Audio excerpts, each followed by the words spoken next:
A group of black men is speaking out. The men say they wake up each day with a level of fear and attribute that to ongoing racism, police brutality, and social injustice. The mental health experts say it all has a long-term impact. This week, News 8's Amisha Ramsey gives us the inside story on these issues. That's right, Scott. Kylie, good morning. I had a chance to speak with several black men from diverse groups and backgrounds about masculinity, being a black man, and how they prioritize mental health and wellness. And what they had to say, well, it really opened up.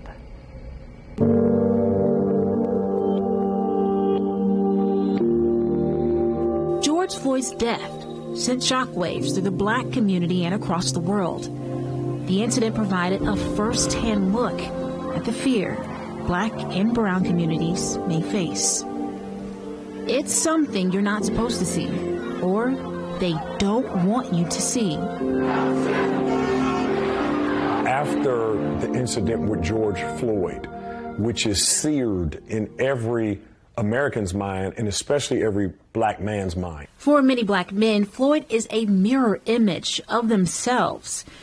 And that video is forever cemented in the psyche of Kenneth Sullivan, a pastor of New Direction Church on Indianapolis's east side. I saw that and it was just like, how is this possible? And so that whole entire time, I did some deep soul searching. Sullivan says seeing the injustices that black and brown communities may experience is nothing new. But this was a turning point.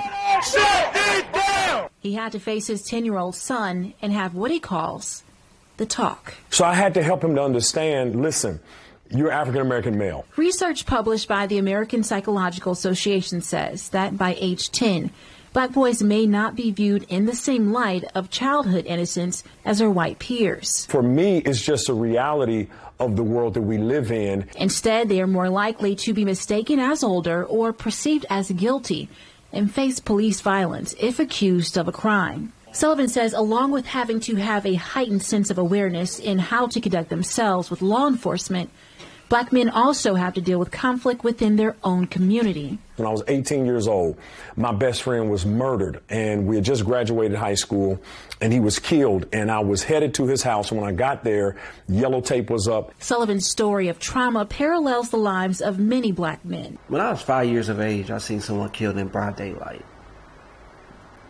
Just playing on riding my big wheel on the sidewalk.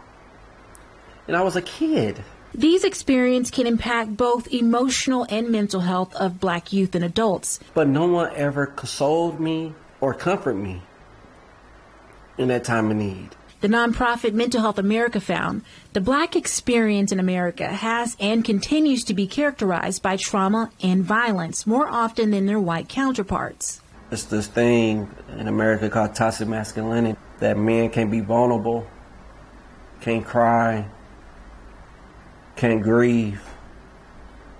We got to change it. Why can't you grieve? Why can't you vent?